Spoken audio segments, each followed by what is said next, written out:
Hey guys, welcome back to today's video. Today is Thursday, November 7th, 2019, and today Michael Bloomberg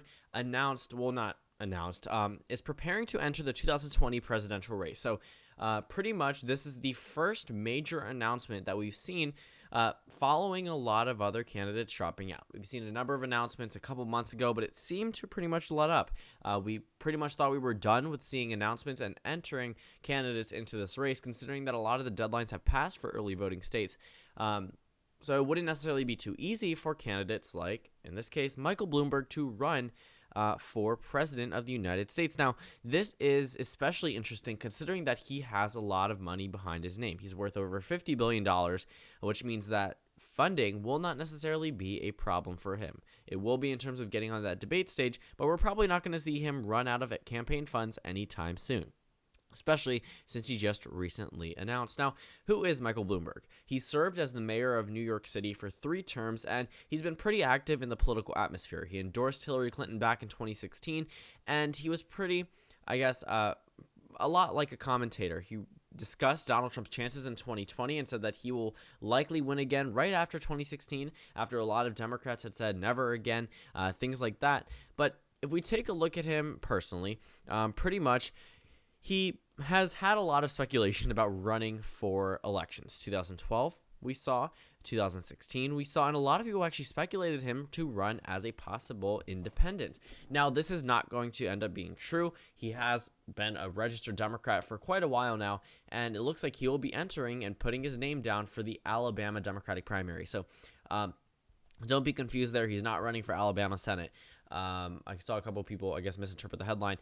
But pretty much Alabama is going to be where he's going to be getting his first name on the official ballot. I'm not so sure about the Iowa deadlines, but I'm pretty sure they've passed so far. And to be completely honest, a lot of other candidates have since dropped out. And it really just didn't make sense for anyone to really enter this race right now unless it's someone as rich as Michael Bloomberg, because a lot of people are not going to be getting this fundraising and the support, especially with such a crowded field. I mean, if we look at the recent election data, we pretty much see the same 3 candidates nationwide, and then everyone else is under 10%. We see Biden, Warren, Sanders. Pretty much the same story we've been hearing for the past month or so. And Bloomberg now entering this race. Well, what are his chances? Well, have we seen data with him in the past? The answer is yes. If we look at some previous polling data, he has pretty much been mentioned on some of the political polls. Now, he doesn't exactly poll so well. He goes to 1 to 2%, sometimes 4% nationwide, but that's pretty much it. Though, if that was to hold true today, he would surpass everyone except for Senator Harris, Mayor Buttigieg, Senator Sanders, Senator Warren, Vice President Biden. So pretty much he would be effectively a jump start into 6th place nationwide. However, if we're looking at some other billionaires that have entered the race, Tom Steyer, the need to impeach thing was a really big movement for him a year ago. Now, he's at 0.9% nationwide. We see people like John Delaney. He's not exactly billionaire material, sure, but he has a lot of money, and he's still at 0.5%. We see a lot of these candidates not polling so well, and Bloomberg I actually do think would do a little bit better than some of these other candidates. Now, if we take a look at pretty much his history again, endorsed Hillary Clinton back in 2016. There was again speculation about him possibly running in 2016 that did not end up true. 2018 elections, he gave $80 million to support Democratic congressional candidates. Now, $80 million seems like a lot of money, not so much for him, but I shouldn't really downplay that. I'm just mentioning that it's not exactly him giving away most of his money or even anywhere near it. But he had described Republican House leadership as absolutely feckless and failed to govern responsibly. So pretty much he's taking a very harsh stance against the Republican Party. He does not exactly focus too much on other type of Republicans like Mitt Romney and John McCain, but he definitely seems very on the offensive to people like Donald Trump or the House Republicans or the Senate Republicans. And if we look at his recent electoral history, it wouldn't really make sense for him to run as an independent candidate.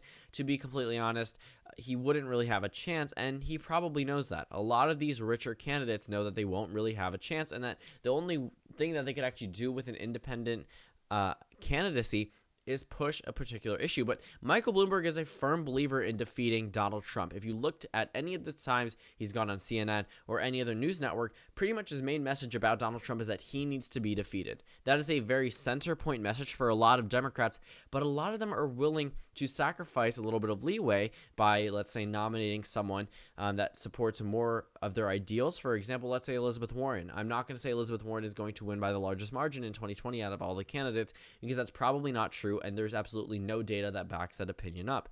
However, if you take Joe Biden for one hand, a lot of Bernie Sanders, Elizabeth Warren supporters may not be too happy with him, but he would be the most electable based off of data.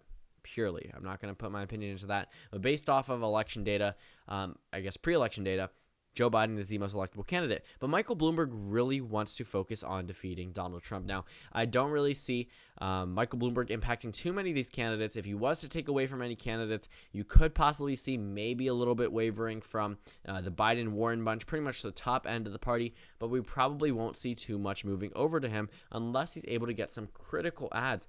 If we look, doesn't look like he's going to be doing, he's going to be on some of these ballots here, or I guess in a caucus, I guess wouldn't necessarily be a ballot because of some deadlines, but he's missed a number of the debates, all of the debates actually. There wasn't really that much speculation behind him running, and it's actually very surprising to me that he has announced this late in the game, because there was always the speculation about him running in 2016. He waits until the last minute. I mean, March 7th, Bloomberg announced he would not be running for president. Are you kidding me? Hillary Clinton announced in April of 2015. President Trump announced either in June or July of 2015, and March 7th is when he officially said he wouldn't be running. Imagine if he had announced he was running back then. So he definitely seems to wait like to the last minute. Definitely earlier now. It's definitely not March 7th, 2020, but he definitely has a more Democratic past. We've seen him support House Democrats. Pretty much, he hasn't done too much,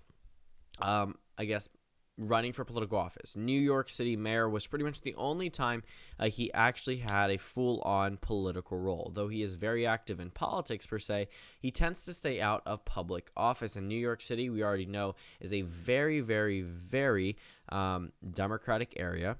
And not to say that you can't win there as a Republican, but we saw it with Rudy Giuliani. We saw it actually with Michael Bloomberg. But it's just, you definitely need a more liberal ideology as a Republican there, and a Democratic ideology as an independent, a Democratic ideology as a Democrat, obviously, in that particular area. And that definitely could have changed the way that he's viewed in the world, being a mayor of a big city. I mean, New York City, of all places, probably one of the most notable cities in the United States. Well, let's go ahead and just take a look at the national data and figure out where he'd place. Now, I said that if he had entered with the data, the numbers that he had leading into the end of 2018, early 2019, based off of that data alone, he could have very well placed in 5th, 6th place nationwide based off that. And to be honest, I don't really see that happening as of right now. If we take a look at a number of these candidates, the only candidate that he could really take down and actually boost himself up to a substantial spot would either be Elizabeth Warren or Joe Biden or Bernie Sanders. And to be honest, that's probably not going to happen. Probably not going to see that much support waver from Elizabeth Warren or Bernie Sanders. Maybe just a little bit from Biden, maybe a little bit from Warren. But I don't think that any of these candidates are practically done for with this announcement. Michael Bloomberg has a big name behind him, but not a lot to show for it in terms of the 2020 Democratic race. Now, I could be proven wrong completely. Within a month, Bloomberg could be leading the Democratic nomination nationwide. I don't see that really happening. We see a lot of these top-notch candidates. I mean, we see a former vice president under President Barack Obama barely making first. We see Senator Elizabeth Warren, a shining star of the Democratic Party, joined by Bernie Sanders in 2nd and 3rd place respectively. And, this election is a whole different type of election. We see a mayor from a city in Indiana, of all places, in 4th place nationwide over a senator from California, over a senator in Minnesota, over a senator in New Jersey. We see Andrew Yang, who a lot of people laughed off originally, being the 2nd person to announce his campaign ever, and now is in 8th place nationwide. Not going to say that's the best position to be in, but it's definitely better than the rest of the candidates like Representative Tulsi Gabbard, former Representative O'Rourke, former Secretary Castro. The list goes on.